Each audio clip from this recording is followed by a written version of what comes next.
There's always something funny before I begin this videos. Anyway, good day. I hope you're all good and having a good day wherever you are. No fear, just hope. I mean, it's so easy to say, right? No fear, just hope. But in the moments of fear, that's the first thing that spring out of your mind is, oh, let me just hope because it's gonna be okay. No, there are several levels of fear.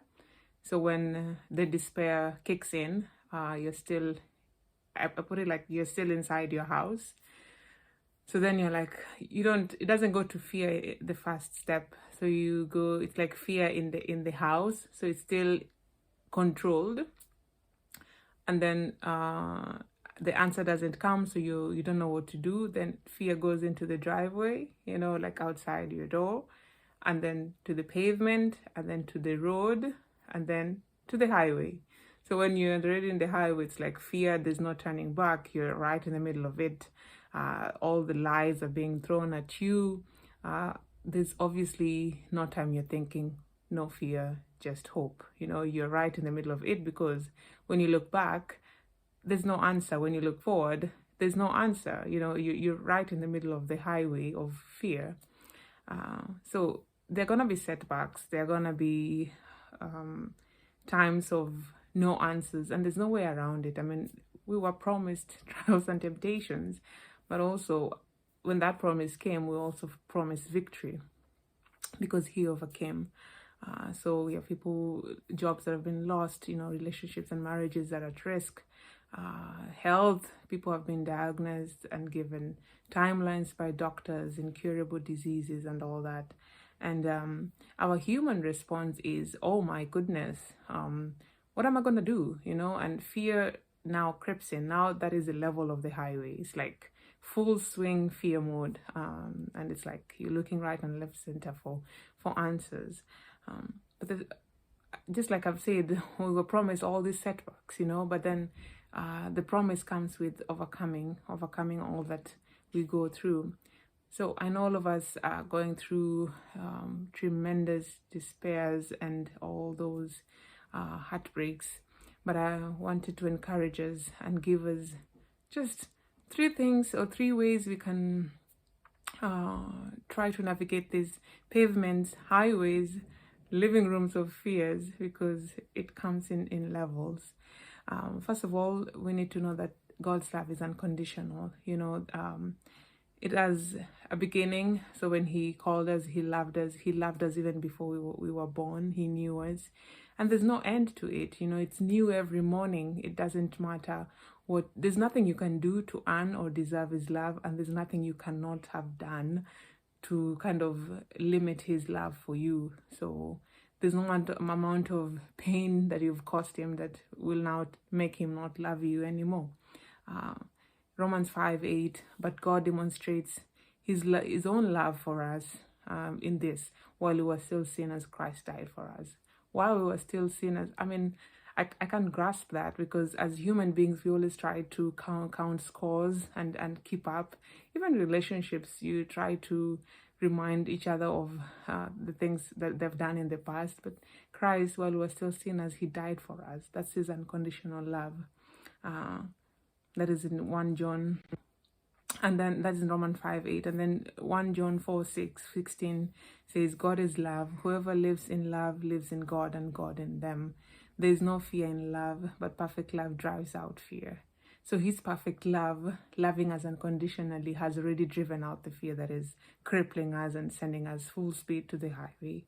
The second thing, remember that your broken heart is a part of his plan, his good plan. As much as that is so hard to grasp, it is a part of his good plan. So not just a part of his plan, or just, it's a part of his good plan. And this song, there's this song I love by Hillary. It's Thy Will. I remember the times I was in the hospital and no diagnosis. Doctors didn't know what to do. I kept replaying this song because she also went through her own fair share of despair. And the lyrics go, I'm so confused. I know I've heard you loud and clear. So the promises of God, I followed through them, and somehow I've ended up here. So that's like the highway of fear. She ended up in the highway of fear. I don't want to think I may never understand that my broken heart is a part of your plan. Like, she doesn't want to bring even herself to thinking that her broken heart was a part of God's plan. Then she keeps on singing that God's will, let it be done. She goes on, I know you're good, but this does not feel good right now. We tell God that, it's like all things work together for good. I mean, is your despair, is your broken heart good? It's not good. And we are it's fair enough for us to tell God it does not feel good. As I know, as much as you're saying everything will work out for good, it doesn't feel good right now. So remember that your broken heart is a part of his plan, his good plan. And he's a good, he's a good father. He doesn't have bad plans for you. Like Jeremiah, we all know Jeremiah 29:11. For I know the plans I have for you, declares the Lord, plans to prosper you and not to harm you, plans to give you a hope and a future. And that hope is the future that we grasp on in the moments we are thrown right into the fear, the highway of fear. We hold on to that hope. So it doesn't mean that nothing bad will not happen to us. It just tells us that now I come to Romans 28:28, that, that all will happen, that everything that happens to us is working for the good that God has intended. So everything worketh for good. Everything that happens to us is for the good. So that everything includes the bad and the good. So the good, the bad, and the ugly. It all fits in his plan, that good plan that we know of. He let his own son go through death, and see how much undescribable good that brought, what his death brought to us. So everything that happens works together for the good. That goodness that he has intended for us. Number 3, believe the voice of truth, which emphasizes in choosing faith over fear. So we need to believe in that voice of truth, because it emphasizes. And why does it emphasize? Because we need to be retold over and over again that we need to choose faith over fear, because fear will rob us of the promises that God has spoken to us. Fear will make us not remember them. But you see, his voice of truth can emphasize when things are repeated over and over and over again, so that we have a deeper understanding of it, so that we don't have to be, we just live it. We just know that the voice of truth says faith over fear. So when you're experiencing a setback, you need to trust that God loves you and his plan for you is good, so that your broken heart was really a part of his plan.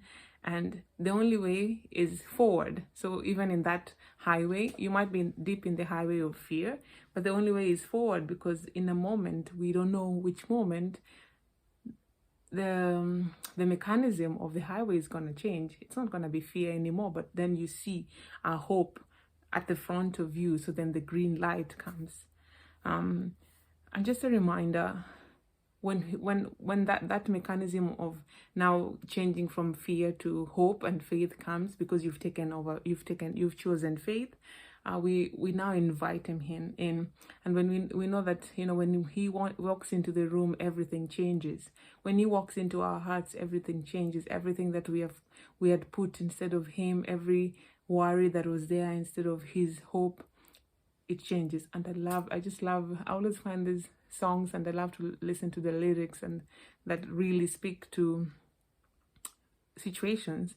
So like this song with and we've read about God's perfect love drives out all fear.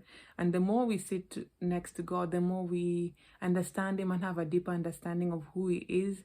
We will not be afraid. The moments of fear that will come, but we won't be in the highway of fear. We will be still in the pavement, and then we go back to choosing faith. This song, I'm going to end with this song by Brian and Katie. So when you walk into the room, everything changes. Darkness starts to tremble at the light that you bring. And when you walk into the room, every heart starts burning, and nothing matters more than just to sit here at your feet and we worship you. when you walk into the room, sickness starts to vanish. Every hopeless situation ceases to exist.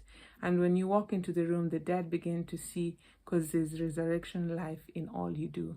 There's resurrection life in all that God does.